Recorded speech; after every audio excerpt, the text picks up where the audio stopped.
Je suis née en Colombie, dans la capitale, Bogota. Depuis mon enfance, toute ma vie, j'ai vécu en Colombie jusqu'à l'âge de 35 ans, âge auquel je me suis mariée. Mon histoire commence quand j'avais 25 ans.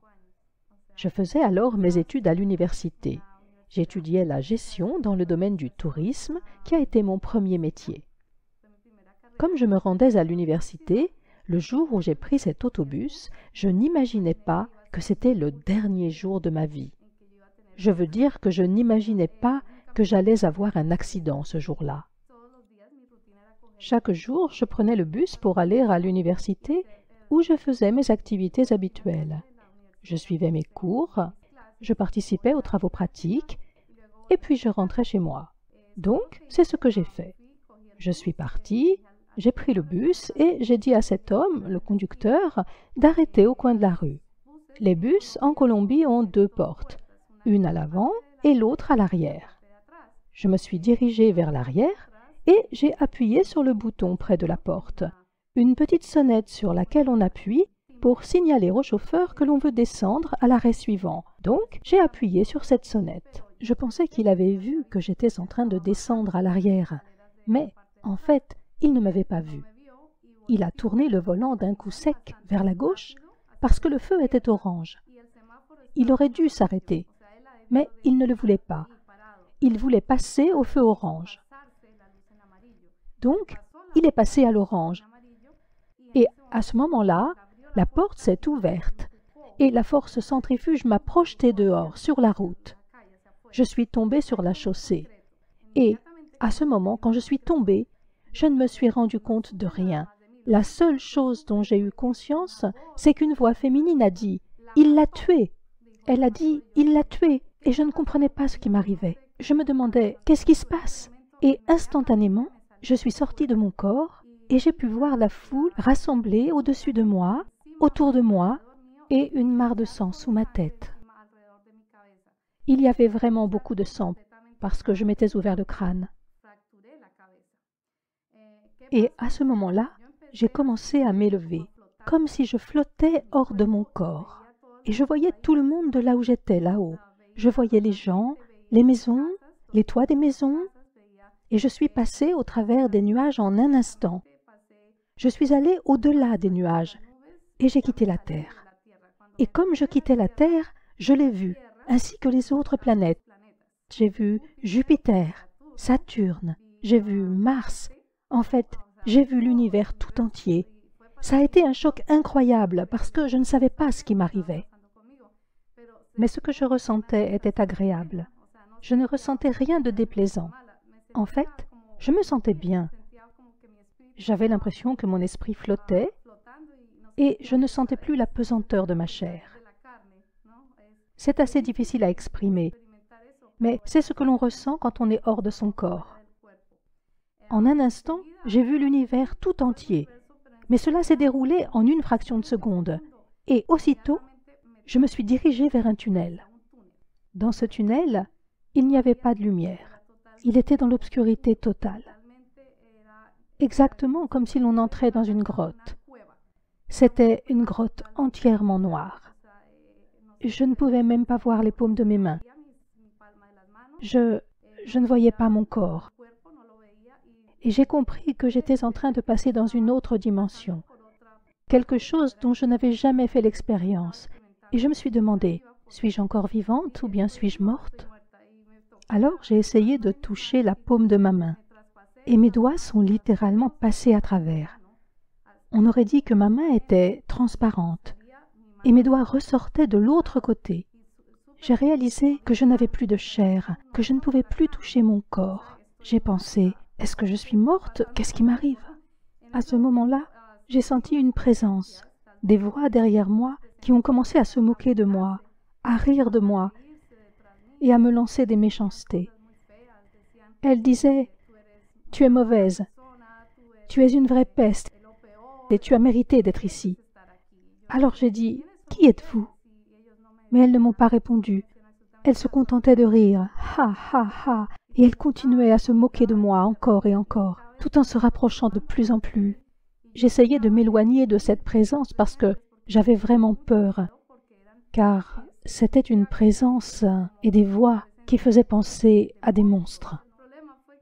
Et le problème, c'est que tandis qu'ils tentaient de s'approcher davantage, j'ai essayé de les contourner par la droite et je me suis cogné contre un mur. Alors j'ai couru droit devant moi, puis vers la gauche, mais je me suis cogné contre un autre mur. C'est là que j'ai réalisé que je me trouvais dans un tunnel. Au fond du tunnel, derrière moi, j'ai vu un feu, ou plutôt, j'ai senti la chaleur d'un feu. J'ai senti la chaleur des flammes. Et j'ai entendu des cris comme si des gens étaient en train de se faire torturer. C'était comme si on torturait des gens, et moi j'entendais ces cris, et je me sentais vraiment terrifiée. Je ne savais pas où j'étais. Alors j'ai demandé, « Où suis-je » Et les voix m'ont dit, « Tu ne le sais pas ?» J'ai répliqué, « Non, je l'ignore. » Et l'on m'a répondu, « Tu es aux portes de l'enfer. » Quand ils m'ont dit cela, j'étais complètement sous le choc. Je ne savais pas quoi faire. J'ai dit, « Je ne peux pas être aux portes de l'enfer. Je suis une bonne personne et je ne peux pas être morte. » Et ils m'ont dit, « Si, tu es morte et tu vas rester dans cet endroit pour toujours. Tu n'as plus de vie sous aucune forme. La seule forme d'existence qui t'attend, c'est de rester ici à tout jamais, pour l'éternité. Et tu seras torturé sans relâche. Nous allons te torturer sans arrêt. » Alors j'ai dit, « Comment ça vous allez me torturer? Je ne comprends pas. » Alors ces présences m'ont attrapé et tiré par les bras, et ils ont commencé à m'arracher la peau. Ils avaient des ongles qui étaient en fait de longues griffes, et ils ont commencé à me griffer tout le bras, sur chaque bras. Ils étaient en train de m'écorcher vive. J'ai éprouvé une douleur terrible, car lorsqu'on est mort, on ressent les choses plus intensément encore que lorsqu'on était vivant. Les sens sont plus affûtés. Les sensations sont décuplées. On ressent beaucoup plus la douleur physique, ainsi que les odeurs. Les odeurs sont plus fortes. Les odeurs que je sentais étaient horribles. Ces présences sentaient la mort. Elles avaient une odeur de rat mort. C'était une odeur horrible. Et j'avais conscience de me trouver dans un endroit vraiment affreux, vraiment horrible. Et je leur disais, « Laissez-moi, je vous en prie, libérez-moi. » Mais ils ne voulaient pas me libérer. Alors, je me suis souvenu d'une seule chose, parce que je suis une personne catholique. J'allais à la messe et je pensais que c'était bien. Être catholique pour moi, c'était ce qu'il y avait de mieux. C'est la foi dans laquelle ma famille a grandi, et moi, j'ai grandi dans une famille catholique. J'allais chaque jour à l'église et j'assistais à la messe le dimanche. Mais je n'étudiais pas la Bible. Je ne la lisais pas vraiment.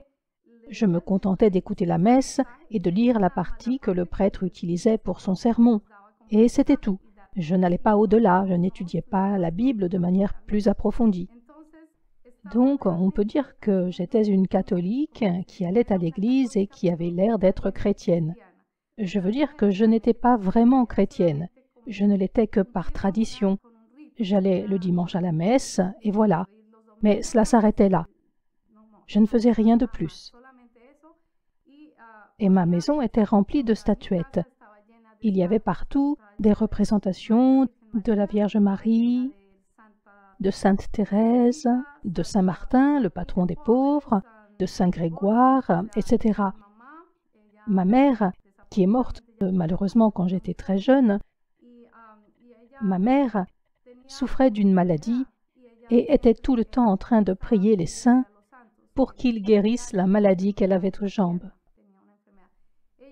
Elle avait de nombreuses statues de Saint Grégoire, qui était censé être un médecin ou quelque chose comme ça. C'est pourquoi on idolâtrait ces saints. On les idolâtrait vraiment. Et bien sûr, le plus important de tous était la Vierge Marie. J'ai grandi dans l'adoration de la Vierge Marie. Je croyais que la Vierge Marie était vraiment spéciale. Et tandis que j'étais en enfer, que je me trouvais là-bas, dans le tunnel, ces présences maléfiques m'ont dit « Tu n'as pas respecté les commandements de ton Dieu. C'est la raison pour laquelle tu es ici, parce que tu n'as pas respecté les commandements divins. » Alors j'ai dit « Mais quel commandement? Je ne sais pas quel commandement j'ai transgressé. Pourquoi mériterais-je l'enfer alors que je n'ai pas tué, que je n'ai pas volé, que je n'ai pas forniqué? Je croyais que je menais une vie chrétienne, mais j'avais fait d'autres choses qui ne respectaient pas les commandements. Et donc, qu'est-ce qui s'est passé?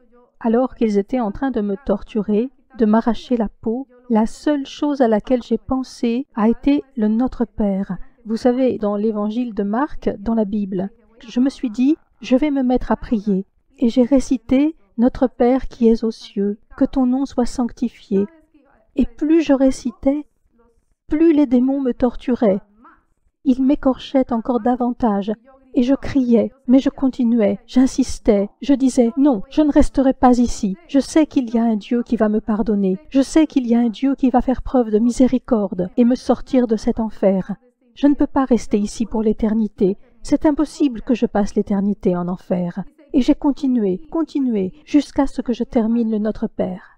Et lorsque j'ai eu fini le Notre Père, je me suis souvenu que le seul nom qui est au-dessus de la terre, au-dessus de tout l'univers, est le nom de Jésus. Alors je leur ai dit, je connais un nom qui est au-dessus de la terre et de l'univers et qui est plus puissant que vous. Et je vais prier en m'adressant à lui pour qu'il me fasse sortir d'ici, qu'il me libère de cet enfer. Et il me répondait, non, non, non, tu vas rester ici, abandonne tout espoir.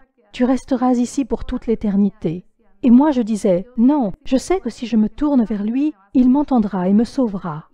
Alors j'ai commencé, j'ai dit, Jésus, je t'en prie, sauve-moi. Et au début, il ne s'est rien passé. La première fois, il ne s'est rien passé. Je l'ai invoqué une seconde fois, et il continuait de me dire, non, tu ne sortiras pas d'ici, tu vas rester ici pour toute l'éternité. Et la seconde fois, j'ai dit, Jésus, s'il te plaît, aide-moi.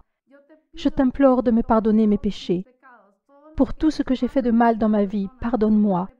Je me repens de mes mauvaises actions.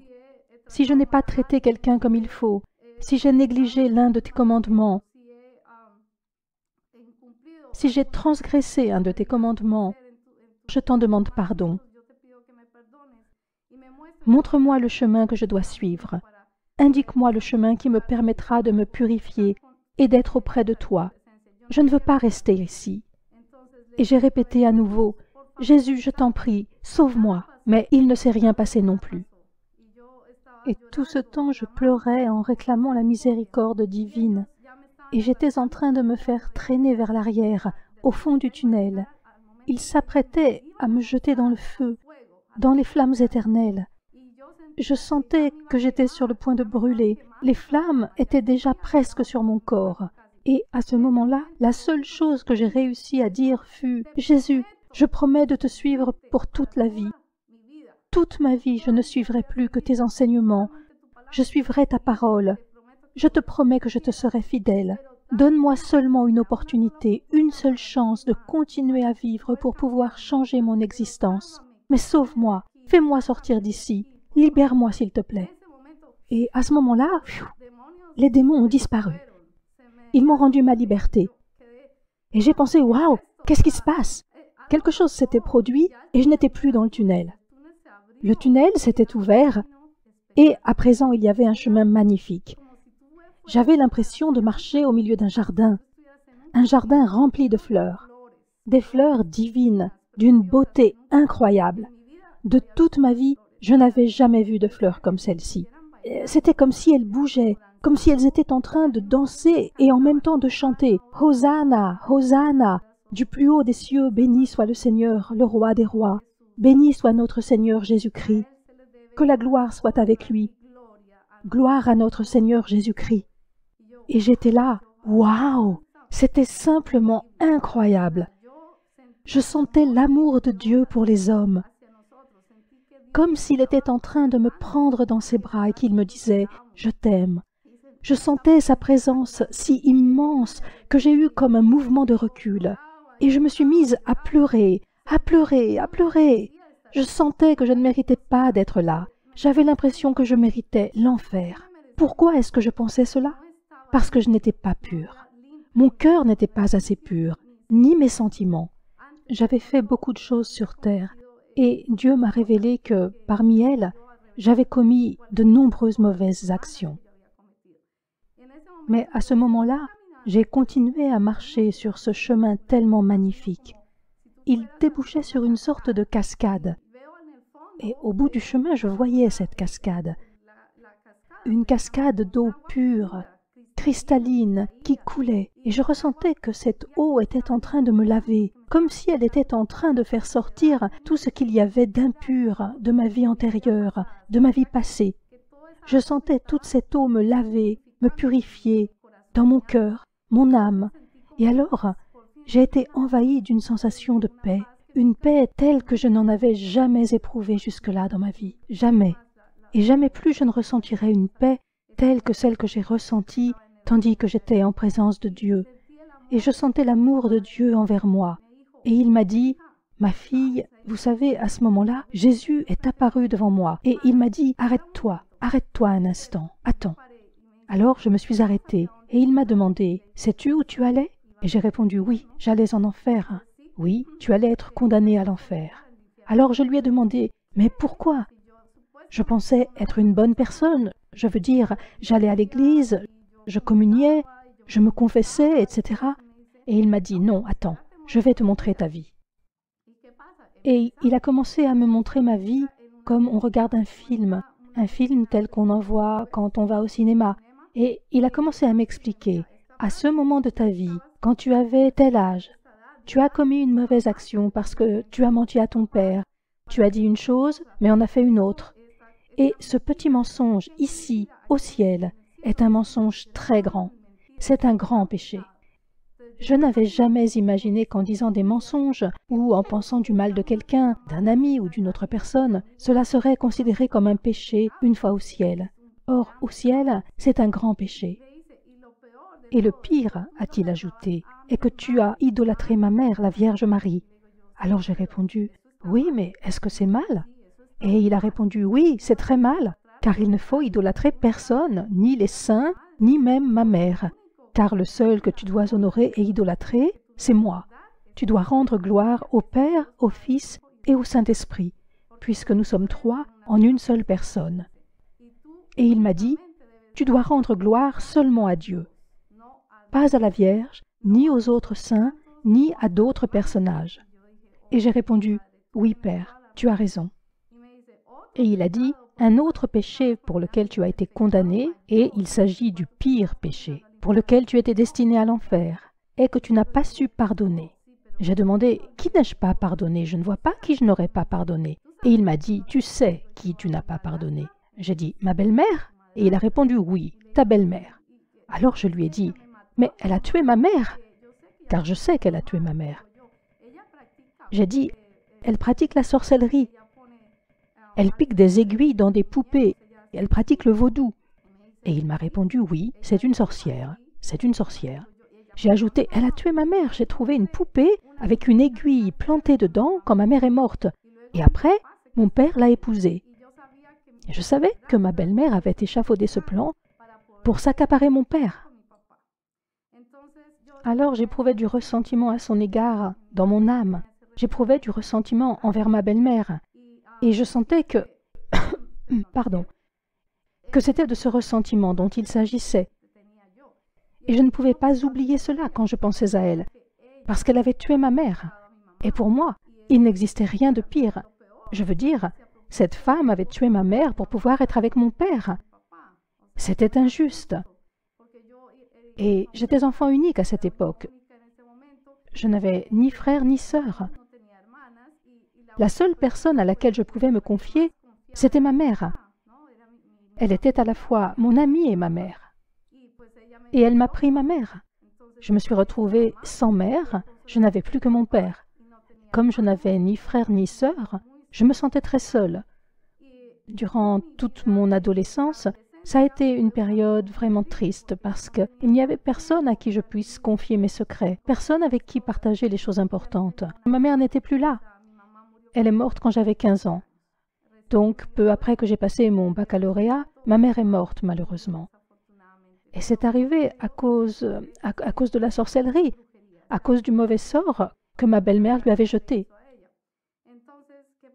Ce qui s'est passé, c'est que quand je suis morte, ce ressentiment me dévorait l'âme. C'était quelque chose dont je ne pouvais débarrasser mon cœur rempli d'amertume, une amertume qui vous blesse et qui assombrit votre existence. Et il m'a dit, voilà quel était le péché le plus important que tu portais en toi, le péché qui te condamnait à l'enfer. Et j'ai fait, oh, wow, tu as entièrement raison, Seigneur. Je méritais l'enfer. Malheureusement, nous croyons que le fait de ne pas pardonner est une broutille, alors qu'en réalité, ne pas pardonner est un immense péché. Et c'est écrit dans la Bible, frères et sœurs, si vous ne pardonnez pas, vous ne serez pas pardonnés. Dieu te pardonnera si tu pardonnes tes frères. Peu importe qu'ils aient tué ta mère ou qu'ils t'aient fait du mal, à toi ou à ta famille, cela ne change rien. Tu dois les aimer. Il est écrit que tu dois aimer ton pire ennemi. C'est écrit. Et c'est ce que Dieu m'a dit. Il faut que tu aimes cette femme, il faut que tu l'aimes et que tu la pardonnes. Si tu ne la pardonnes pas immédiatement, je te renvoie en enfer. Alors j'ai dit, non, non, non, Seigneur, je te promets que je la pardonne. Je ne veux pas retourner en enfer. Alors il m'a répondu, d'accord, mais il faut vraiment que tu la pardonnes du fond du cœur.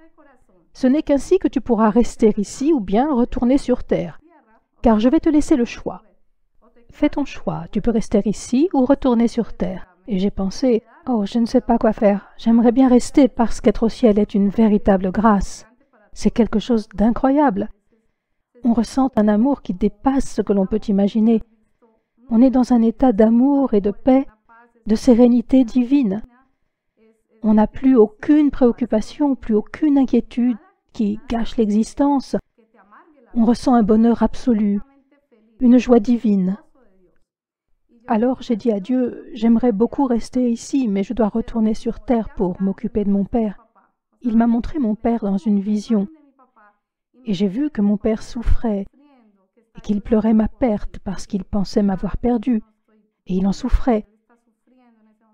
Alors j'ai dit à Dieu, non, je voudrais retourner sur terre parce que je veux prendre soin de mon père. Je suis sa seule fille, et je crois qu'il faut que j'y retourne. C'était mon objectif, rentrer afin de m'occuper de mon père. Et Dieu m'a dit, c'est une bonne raison d'y retourner. Mais donne-moi une autre. Pour quelle autre raison veux-tu y retourner? J'ai dit, parce que je voudrais fonder une famille. Et il m'a dit, bien, c'est une bonne raison, une famille. Et j'ai dit, oui, avoir des enfants. Et il m'a dit, ok, très bien, ça fait une deuxième très bonne raison. Tu auras une famille, un mari, mais ce sera de nombreuses années après ton retour sur Terre que tu auras cette possibilité. Et j'ignorais pourquoi. J'ai demandé, pourquoi me faudra-t-il attendre si longtemps pour avoir une famille? Et il m'a répondu, parce que d'abord, tu dois apprendre à lire ma parole, à la comprendre, à l'étudier et à en suivre les enseignements. Il te faudra d'abord renaître. Alors j'ai dit, Seigneur, comment puis-je renaître? Comment faire? Je suis catholique, je ne sais pas comment renaître. Je suis né, j'ai été baptisé, que faire de plus? Et il m'a dit, non, tu dois renaître et être à nouveau baptisé, mais cette fois pour mener une vie chrétienne, pour vivre dans le Christ avec moi, car je serai à tes côtés. Alors j'ai fait, oh, je comprends à présent, mais je ne comprends pas très bien comment je dois m'y prendre pour faire cela, seul sur terre. Qui va m'aider? Qui? Et il m'a répondu, ne t'inquiète pas, ma fille, je t'aiderai, je te guiderai, je serai près de toi, à tes côtés. Je serai tout le temps près de toi, je t'accompagnerai, je ne t'abandonnerai pas, je resterai tout le temps près de toi. Alors j'ai dit, d'accord Seigneur, très bien, mais pourquoi dois-je attendre avant d'avoir un mari? Et il m'a dit, tant que tu n'auras pas effectué un revirement complet de ta vie, à 360 degrés, je ne te donnerai pas de mari. Tu dois changer complètement la façon dont tu vis, la façon dont tu agis, dont tu vois les choses. Parce que dans ma vie de catholique, je sortais en boîte, je dansais, je buvais. Je n'étais pas alcoolique, mais je buvais une petite bière, du vin. Ce genre de choses qui ne sont pas graves quand on est catholique.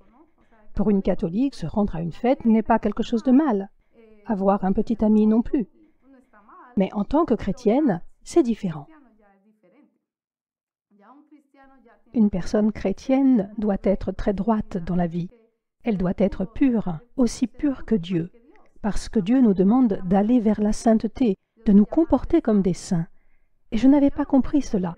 Je ne l'avais vraiment pas compris. Personne ne m'avait enseigné comment suivre la parole de Dieu. Personne ne m'avait expliqué ce que ça signifiait. Et il m'a dit, « Ne t'inquiète pas. Je vais te guider vers l'église où tu pourras apprendre ma parole. » Alors j'ai dit, « D'accord. » Il a ajouté, « Et il y a autre chose qu'il te faut savoir. C'est que si tu étais admise aujourd'hui au ciel, ce serait de justesse. » Alors je lui ai dit, « Mais pourquoi ? » « Parce que tu n'as pas gagné une seule âme pour moi. » J'ai dit, « Que veux-tu dire par gagner une âme pour toi ?» Il a répondu, « Quand tu gagnes une âme, tu gagnes une couronne. » Alors j'ai dit à Jésus, « Je ne comprends pas ce que sont les couronnes. » Les couronnes sont ce que tu gagnes ici, au ciel, quand tu partages ma parole et évangélises une personne qui ne me connaissait pas, qui n'avait jamais entendu parler de moi, une personne qui ne connaît pas le nom de Jésus-Christ. Et quand tu parles de moi à cette personne, que tu lui racontes ce qui m'est arrivé, que je me suis sacrifié pour vous et que j'ai payé le prix de vos péchés sur la croix, quand tu montres à cette personne qu'elle doit changer de vie, qu'elle doit me consacrer sa vie, quand tu la gagnes pour moi, cela fait une couronne ici, au ciel. Et j'ai fait « Waouh, c'est une tâche importante !» Et il a dit « Oui, c'est un vrai travail et il s'agit de ton ministère. Tu dois apprendre à faire de nouveaux disciples et commencer à le faire. Quand tu exerceras cette mission sur la terre, que tu feras des disciples et gagneras des couronnes, tu commenceras à construire ta maison, la demeure dans laquelle tu vivras au paradis. Il te faut la construire tandis que tu es encore sur terre, en gagnant des âmes pour moi. » Et j'étais là, « Oh, je ne savais pas. Je n'avais jamais été en présence de Dieu auparavant. Si je n'étais pas morte, je n'aurais jamais su que ça existait. Je n'aurais pas su qu'il me fallait travailler pour gagner des couronnes au ciel. » Et c'est ce dont je voulais vous parler, mes frères. J'avais vraiment commis beaucoup de péchés qui me condamnaient. Mais les plus grands péchés qui me condamnaient étaient l'idolâtrie et la rancune. La rancune est le plus grand péché qu'il m'a montré. Mais venait encore s'y ajouter le péché de ne pas servir. Il m'a dit, « Tu ne servais pas les hommes, tu n'étais pas humble. Or, tu dois être humble devant le Seigneur et humble devant tes frères et sœurs. Il faut être humble et servir les gens et commencer à les aimer. Par exemple, les pauvres. En réalité, peu importe, qu'ils soient pauvres ou riches, tu dois commencer à donner de ta personne pour servir. Tu dois donner de toi pour les servir, que ce soit un orphelin ou une orpheline, une veuve ou un veuf. Il faut aller voir les personnes âgées, les personnes du 3e âge, leur donner de l'amour, leur apporter ce qu'ils n'ont pas parce qu'ils n'ont plus de famille. Il faut que tu commences à donner de l'amour aux gens sur terre. C'est la seule façon dont tu peux gagner les couronnes dont je t'ai parlé. Voilà ce que je veux que tu fasses, que tu commences à donner de l'amour aux gens, chose que tu n'avais jamais faite en tant que catholique. Et j'ai répondu, « Oui, c'est vrai, je n'ai jamais fait cela en tant que catholique. Je n'avais pas l'idée de servir les hommes comme on le fait dans l'Église chrétienne. En tant que catholique, je ne me sentais pas particulièrement concernée par tout ça. Je me sentais davantage concernée par le fait de bien m'habiller, d'aller dans le meilleur lycée ou la meilleure fac, de m'habiller à la mode, de voir les films à la page. Et je croyais que c'était bien comme ça. Mais ce n'était pas bien. J'étais dans l'erreur. Ce que je vivais était un péché, car je menais une vie mondaine, et c'est un grand péché. Ensuite, il m'a dit, « Je vais te renvoyer sur terre. Mais avant que je te renvoie, tu dois savoir que tu auras un but. Et ce but est ce que je vais t'expliquer maintenant. Ton but doit être de partager ton témoignage avec toutes les personnes que tu rencontreras sur la terre, et de leur dire qu'il y a un paradis et un enfer, que l'enfer existe bien, et que le paradis existe bien, et que s'ils commettent un péché, ils iront en enfer. Cela veut dire, mes frères, que si vous ne suivez pas l'un des 10 commandements, cela vous condamne à l'enfer. Et c'est vraiment triste de savoir qu'il y a tellement de gens qui se condamnent à l'enfer, car les âmes qui sont en enfer se comptent par milliers. Et c'est un endroit vraiment horrible auquel vous vous condamnez. en commettant un simple péché. Et je voudrais vous dire, mes frères et mes sœurs, qu'aucun être humain ne mérite d'aller dans cet endroit. Je veux dire que ce n'est pas un endroit où les gens voudraient aller après leur mort. L'endroit où l'on mérite vraiment d'aller, c'est au ciel et non en enfer. Je vous le demande, mes frères, si vous savez en ce moment que vous êtes dans l'erreur, repentez-vous de cette erreur, de ce grand défaut qui pèse sur vous en tant qu'être humain, et donnez votre vie à Jésus-Christ. Et commencez à vivre en suivant le modèle de Jésus. Sanctifiez-vous, sanctifiez votre vie, et donnez le meilleur de vous-même aux gens. Efforcez-vous de mener une vie droite et non une vie de péché, parce que vivre dans le péché vous mènera en enfer. Et avant que je rentre, Dieu m'a dit, « Je vais te renvoyer sur terre, mais à ton retour, tu ne garderas pas beaucoup de souvenirs de tout ceci. Certaines parties manqueront, parce que je vais les effacer de ta mémoire. Parce que si tu gardes le souvenir de ces monstres, de ces démons, tu ne pourras pas vivre ta vie. Tu feras des cauchemars toutes les nuits. C'est pourquoi je vais effacer de ton esprit cette partie, afin que tu puisses continuer à vivre. Mais je vais te laisser certains souvenirs et, un jour, le souvenir de tout ce qui s'est passé te reviendra, dans un rêve. Cela se produira à un moment de ta vie où tu auras mis ton cœur à mon service, que tu auras été véritablement baptisé, que tu auras pris la décision de me suivre à 100%. Ce jour-là, je t'enverrai ce rêve afin que tu te souviennes de ce qui s'est passé et que tu puisses témoigner auprès des hommes. Et ce qui s'est passé, mes frères, c'est que je suis revenu sur terre. Et devinez où je me trouvais? Je me trouvais à la morgue. Et j'étais couverte d'un drap. Et une employée de la morgue prenait des notes à propos des circonstances dans lesquelles j'étais morte. Et là, je me suis réveillée. Et cette personne, au moment où j'ai soulevé le drap, s'est mise à crier « Oh, qu'est-ce qui s'est passé ?» Et j'ai répondu « Je ne sais pas, j'ignore ce qui s'est passé, je suis vivante. » Et elle m'a dit « Mais vous étiez morte depuis 1 heure. » J'ai été morte pendant 1 heure. Et je lui ai dit « Eh bien, je sais qu'il y avait une présence et qu'il s'agissait de Dieu. C'est lui qui m'a renvoyée. Je sais que c'est Jésus qui m'a donné cette chance de revenir et de continuer à vivre, de revenir sur terre dans un but bien précis. Mais je ne me souvenais de rien. Je ne me souvenais pas de ce qui s'était passé pendant tout ce temps. Je me souvenais seulement que j'avais été en présence de Jésus. C'est une présence qu'il est impossible d'oublier. La présence de Jésus que je ressentais était d'une beauté qui dépasse tout au moment où j'étais au ciel. Le ciel ne peut pas être comparé à la terre. Il n'existe pas de lieu plus magnifique. Rien n'est plus beau que d'être au ciel, en présence de notre Père. Et surtout, il y avait Jésus. Je ne pouvais voir son visage car il était pure lumière. Une pure lumière qui émanait de ses yeux. Je voyais sa toge blanche très belle et l'écharpe qu'il portait ici et qui était de couleur violette, et ses sandales qui étaient dorées, et ses pieds magnifiques qui portaient les marques de la crucifixion qu'il avait sur les mains et sur les pieds. Et c'est incroyable, mais le simple fait de sentir la présence de notre Seigneur Jésus-Christ est une expérience d'une beauté incroyable. Jamais je ne pourrais continuer à vivre comme je le faisais avant d'être en présence de Jésus. Être chrétien est un engagement vis-à-vis des 10 commandements, vis-à-vis de soi-même en tant que personne, afin d'améliorer sa vie pour lui donner davantage de sens. Donner le meilleur de toi aux hommes et en même temps, donner aux hommes le meilleur de Dieu. Parce que Dieu est en toi, Jésus est en toi, et à travers Jésus, on peut tout accomplir. Quand je suis revenue sur terre, il m'a fallu 3 mois pour récupérer, parce qu'à ce moment-là, ma tête était de la taille de 3 ballons de basket. 3 ballons de basket! Ma tête était énorme et elle était complètement brisée.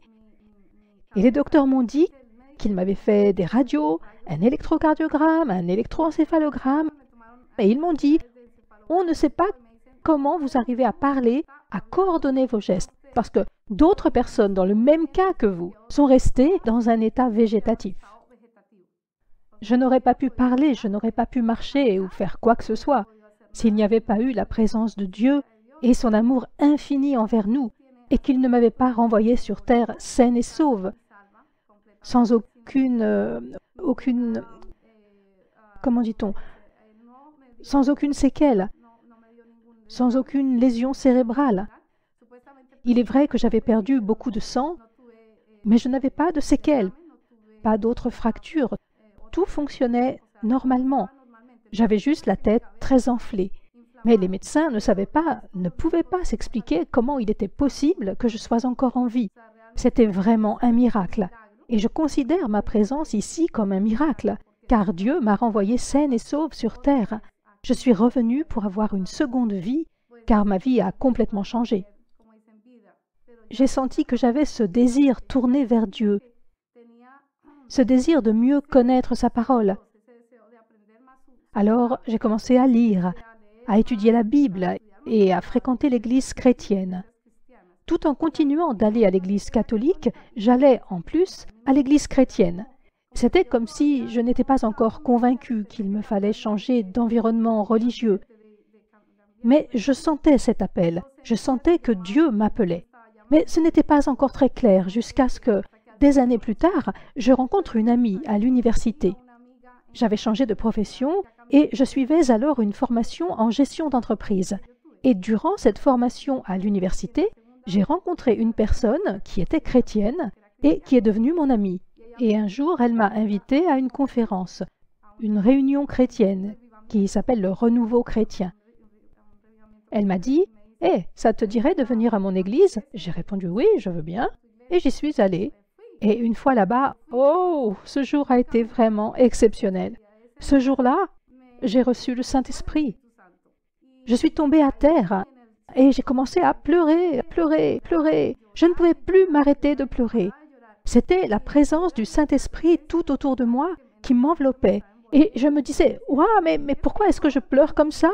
Et elle m'a dit, « C'est le Saint-Esprit. » Alors je lui ai dit, « Oh, je voudrais me faire baptiser. Je voudrais être baptisée. » Et elle m'a dit, « Oui, tu peux être baptisée, mais tu dois d'abord suivre un cours. » Alors j'ai dit, « Ok, je vais suivre ce cours. » Et j'ai commencé à le suivre afin d'être baptisée. Je me souviens que le cours a duré environ 15 jours et à la fin, j'ai confirmé ma décision de me faire baptiser. Et au moment du baptême, ce qui s'est passé, c'est que la nuit d'avant, j'ai senti une présence qui était en train de m'étouffer. Il était aux alentours d'1 heure du matin et il faisait très noir dans ma chambre, dans ma maison, en Colombie. Et j'ai senti que quelqu'un était en train d'essayer de m'étouffer.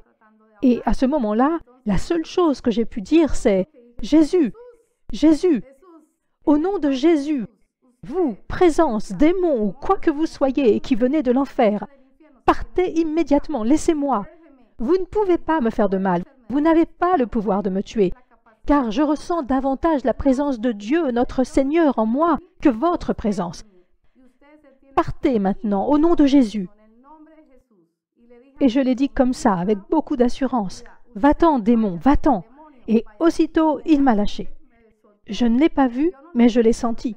J'ai senti que c'était un démon qui essayait de m'étouffer, qui essayait de me tuer. Durant tout ce temps, ma chambre était dans le noir complet, parce qu'il faisait nuit. Il était 1 heure du matin. Et tout à coup, pfiou, il y a eu une lumière blanche qui a éclairé ma chambre. Une lumière blanche très intense, brillante.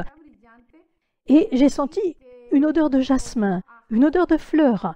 Et j'ai pensé, « Wow, cette odeur, c'est comme au ciel !» Je ressentais un peu la même chose que lorsque j'étais au ciel. Et cette impression était si forte que j'ai fermé les yeux. Je savais à ce moment-là que Jésus était devant moi. Et je ne voulais pas le regarder car j'étais bouleversée d'émotion en comprenant qu'il était venu me sauver pour la seconde fois. Il m'a sauvé la vie 2 fois. Et quand j'ai rouvert les yeux, il était parti. Mais je savais qu'un instant plus tôt, Jésus était devant moi et qu'il m'avait sauvé pour la seconde fois du démon qui voulait me tuer.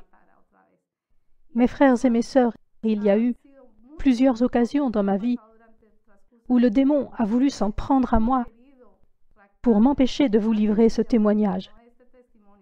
Aujourd'hui est un jour très important pour moi, car j'apporte mon témoignage devant les communautés latino, anglaises et européennes. Et je veux partager ce témoignage avec vous et que vous sachiez que Dieu est vivant, que Dieu est le Dieu d'hier, d'aujourd'hui et pour l'éternité. Et que si vous acceptez Jésus, vous accéderez à la paix. Vous vivrez dans la paix. Vous mènerez une existence qui est droite. Mais si vous ne prenez pas la résolution d'accepter Jésus dans votre vie, vous ne connaîtrez pas la paix. Vous n'aurez pas la chance d'aller au ciel. Vous irez en enfer. Une chance unique vous est offerte. Et je vous demande de croire que ce qui m'est arrivé est une certitude, que c'est réel. Toute personne qui est passée par là où je suis passé peut vivre la même expérience. Mais si vous vous repentez maintenant, mes frères et mes sœurs, vous pouvez éviter d'aller en enfer. Et je vous en conjure, au moment où je vous parle, une chance vous est offerte de remettre votre vie entre les mains de Dieu. Adressez-lui une simple prière en disant « Seigneur Jésus, pardonne-moi pour tous mes péchés, pour toutes les injustices et mauvaises actions que j'ai commises, pour toutes les mauvaises pensées que j'ai eues dans ma vie, pour les fautes que j'ai commises envers mes frères et mes sœurs et envers moi-même. Je te supplie, Dieu Tout-Puissant, de me pardonner tout cela du fond du cœur et que tu me donnes la chance d'entrer et de vivre dans ta gloire, afin de vivre avec toi, Seigneur. Et je t'ouvre les portes de mon cœur. Entre en moi pour vivre en moi et réside en moi. Je t'accepte et je te promets de te suivre pour le restant de mes jours. Au nom de Jésus-Christ,